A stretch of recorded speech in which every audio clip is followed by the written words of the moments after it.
تو آج ہم بات کر رہے ہیں رہائشی کانڈومینیمز کی، یعنی کانڈوز کی، اور خاص طور پر ان کو بیچنے کی تیاری کے عمل کی۔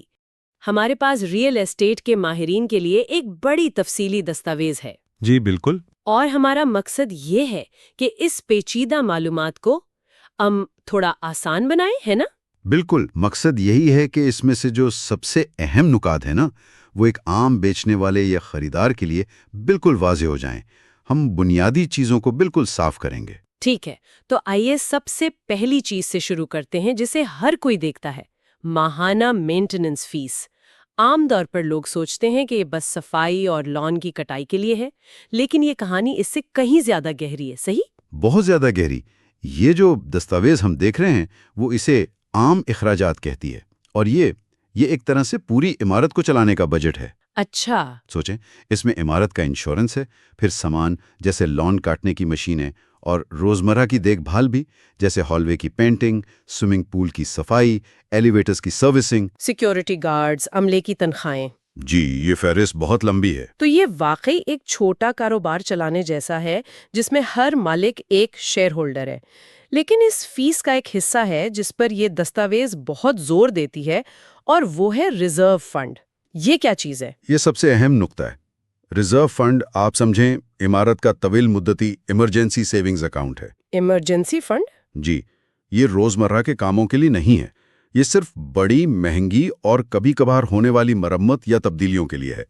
ہم بات کر رہے ہیں پوری عمارت کی چھت بدلنے کی۔ وہ تو بہت مہنگا کام ہوگا۔ لاکھوں کا ہو سکتا ہے، یا تمام ایلیویٹرز کو اپ گریڈ کرنا، یا زیر زمین پارکنگ کی مرمت۔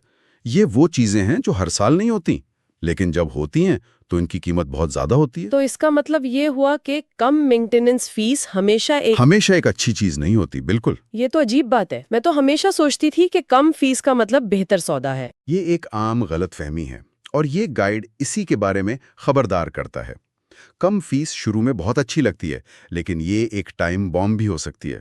ٹائم بام مطلب یہ کہ اگر فیس اس لیے کم ہے کیونکہ ریزرو فنڈ میں پیسہ نہیں ڈالا جا رہا، تو آپ مستقبل میں ایک بہت بڑے بل کی تیاری کر رہے ہیں۔ اور وہ بڑا بل کیا ہوتا ہے؟ اسے کہتے ہیں اسپیشل اسیسمنٹ۔ اسپیشل اسیسمنٹ، اچھا۔ جی، اور یہ دستاویز اسے سیدھا ریزرو فنڈ کی کمی کا نتیجہ بتاتی ہے۔ یعنی فنڈ میں پیسے کم پڑ گئے؟ بالکل۔ فرض کریں چھت کو فوراً بدلنا ہے، اور خرچہ ہے سمجھیں $2 لاکھ، لیکن آپ کے ریزرو فنڈ میں پڑے ہیں صرف 50,000۔ تو اب کارپوریشن کیا کرے گی؟ وہ باقی $1.5 لاکھ تمام مالکان میں تقسیم کر دے گی۔ مطلب ہر ایک کو اچانک ایک بڑا سا بل آ جائے گا؟ ایک بہت بڑا غیر متوقع بل، اور یہ ہزاروں ڈالر کا ہو سکتا ہے۔ کسی کا بھی بجٹ خراب کر سکتا ہے یہ۔ تو کوئی باقاعدہ نظام ہے؟ جی ہاں، اور یہ قانوناً لازمی ہے۔ ہر 3 سال بعد ایک انجینئرنگ فرم ریزرو فنڈ اسٹڈی کرتی ہے۔ وہ عمارت کے ہر بڑے حصے کا معائنہ کرتے ہیں، چھت، کھڑکیاں، بوائلر، اور اندازہ لگاتے ہیں کہ انہیں کب تبدیل کرنے کی ضرورت پڑے گی اور اس پر کتنا خرچ آئے گا۔ اور اس اسٹڈی کی بنیاد پر وہ بتاتے ہیں کہ فنڈ میں کتنی رقم ہونی چاہیے؟ بالکل، تاکہ مستقبل میں کسی اسپیشل اسیسمنٹ کی ضرورت نہ پڑے۔ تو ہمارے پاس یہ ماہانہ فیس ہے، ایک ایمرجنسی فنڈ ہے، اور اسپیشل اسیسمنٹ کا خطرہ بھی۔ یہ تو بہت ساری بکھری ہوئی معلومات ہیں۔ کیا دستاویز میں کسی ایسی چیز کا ذکر ہے جو ان تمام ٹکڑوں کو جوڑ کر ایک بڑی تصویر دکھائے، کسی قسم کی فائنل رپورٹ؟ بالکل، اور یہی وہ دستاویز ہے جسے گائیڈ ری سیل لین دین کے لیے انتہائی اہم قرار دیتا ہے۔ اسے اسٹیٹس سرٹیفکیٹ کہتے ہیں۔ Status certificate?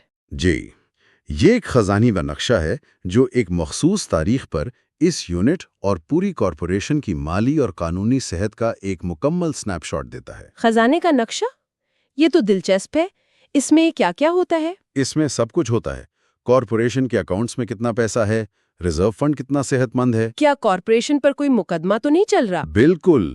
اس یونٹ کی ماہانہ فیس کتنی ہے، کیا کوئی اسپیشل اسیسمنٹ ابھی چل رہی ہے یا مستقبل میں منصوبہ بند ہے۔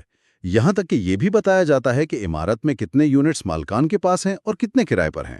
یہ ایک مکمل ایکس رے کی طرح ہے۔ اور اس میں صرف مالیات ہی نہیں بلکہ عمارت میں رہنے کے اصول بھی شامل ہوتے ہیں، ٹھیک ہے؟ جی ہاں، اور یہ اکثر خریداروں کے لیے سب سے حیران کن حصہ ہوتا ہے۔ اسٹیٹس سرٹیفکیٹ کے ساتھ عمارت کا پورا آئین منسلک ہوتا ہے، اس کے قوانین اور ضوابط، اور یہ بہت ہی مخصوص ہو سکتے ہیں۔ کس طرح کے قوانین؟ کچھ مثالیں دیں جو لوگوں کو حیران کر سکتی ہیں۔ ضرور۔ دستاویز کچھ عام مثالیں دیتی ہے، جیسے یہ قانون ہو سکتا ہے کہ آپ کی کھڑکیوں پر جو بھی پردے ہوں ان کے پیچھے کی طرف کا کپڑا سفید ہونا چاہیے۔ کیا واقعی؟ جی، تاکہ باہر سے پوری عمارت ایک جیسی دکھے۔ بالکنی پر باربیکیو یا کپڑے سکھانے پر پابندی ہو سکتی ہے۔ پالتو جانوروں پر پابندیاں ہو سکتی ہیں۔ شاید آپ صرف ایک کتا رکھ سکتے ہیں جس کا وزن 20 پاؤنڈ سے کم ہو۔ میں نے تو یہ بھی سنا ہے کہ دروازے کے باہر پائیدان رکھنے پر بھی پابندی ہو سکتی ہے۔ اس کے پیچھے کیا منطق ہے؟ منطق ہے یکساں معیار اور پراپرٹی کی قیمت کو برقرار رکھنا۔ خیال یہ ہے کہ اگر عمارت باہر سے صاف ستھری اور ایک جیسی نظر آئے گی تو اس کی قدر بڑھے گی۔ سمجھ گئی۔ تو یہ اسٹیٹس سرٹیفکیٹ حاصل کرنے کا ایک باقاعدہ طریقہ ہے، آپ بس جا کے مانگ نہیں سکتے؟ بالکل، آپ کو کارپوریشن کو تحریری درخواست دینی ہوتی ہے۔ اس کی فیس $100 تک ہو سکتی ہے، اور قانون کے مطابق وہ 10 دنوں کے اندر اسے فراہم کرنے کے پابند ہے۔ اور گائیڈ اس بات پر بار بار زور دیتا ہے کہ خریداری کی پیشکش میں ہمیشہ یہ شرط شامل ہونی چاہیے کہ سودا تبھی حتمی ہوگا جب خریدار کا وکیل اس پوری دستاویز کا جائزہ لے کر اسے منظور کر لے۔ یہ ایک لازمی حفاظتی قدم ہے۔ بہت بہت لازمی۔ تو اسٹیٹس سرٹیفکیٹ ہمیں عمارت کی مالی اور قانونی صحت کے بارے میں سب کچھ بتا دیتا ہے، لیکن کیا یہ کافی ہے؟ یقیناً یہ دستاویز صرف کاغذ پر لکھی باتوں پر انحصار کرنے کے خلاف خبردار کرتی ہوگی، ہے نا؟ آپ نے بالکل صحیح نقطہ پکڑا۔ کاغذات کہانی کا صرف آدھا حصہ ہے۔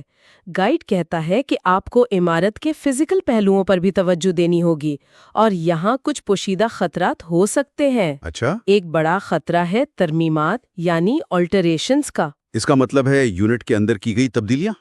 یہ ایک عام گھر سے کیسے مختلف ہے جہاں آپ جب چاہیں جو چاہیں بدل سکتے ہیں؟ بہت مختلف ہے۔ کانڈو میں آپ صرف اپنی چار دیواری کے مالک نہیں ہیں، آپ ایک مشترکہ سٹرکچر کا حصہ ہیں۔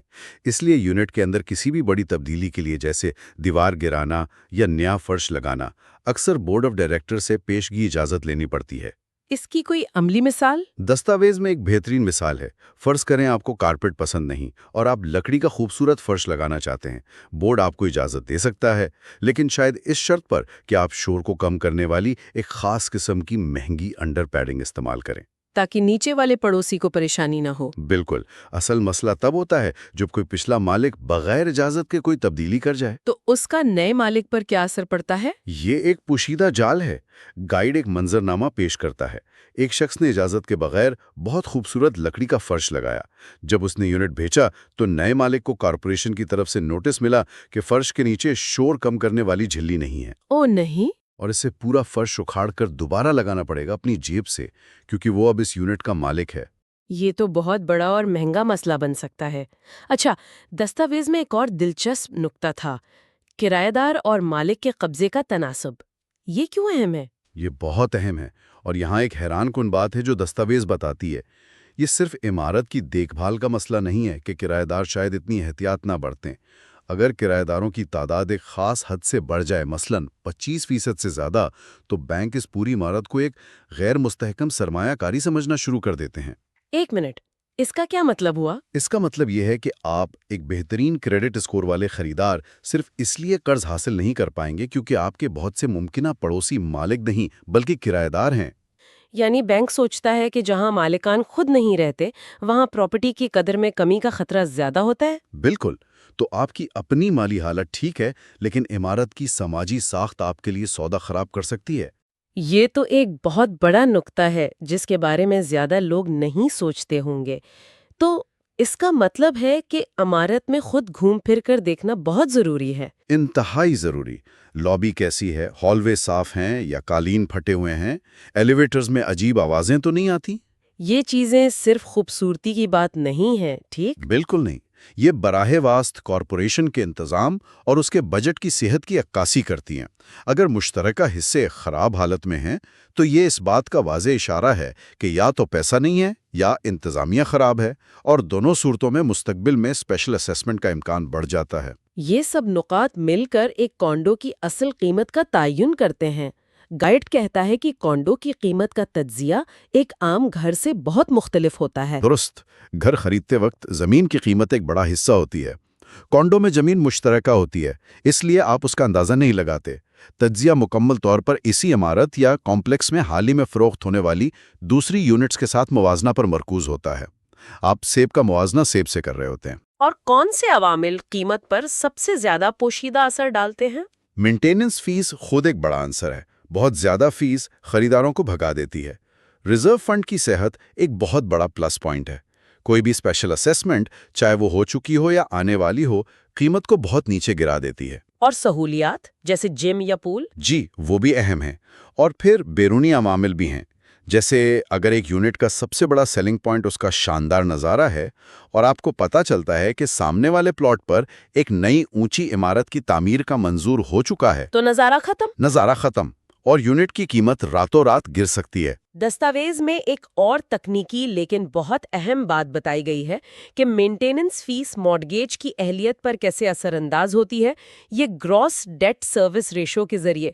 اسے آسان لفظوں میں سمجھائیں۔ یہ ایک اور پوشیدہ جال ہے۔ جب بینک یہ حساب لگاتا ہے کہ آپ کتنا قرض برداشت کر سکتے ہیں، تو وہ آپ کی آمدنی کا ایک خاص فیصد آپ کے رہائشی اخراجات کے لیے مختص کرتا ہے۔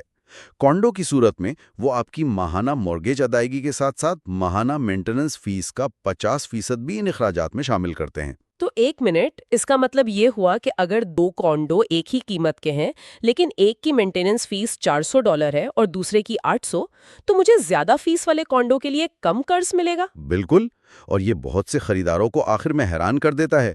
وہ صرف یونٹ کی قیمت دیکھتے ہیں، لیکن بینک اس ماہانہ فیس کو بھی دیکھتا ہے۔ وہ اضافی $400 کی فیس آپ کی قرض لینے کی اہلیت کو ہزاروں ڈالر کم کر سکتی ہے۔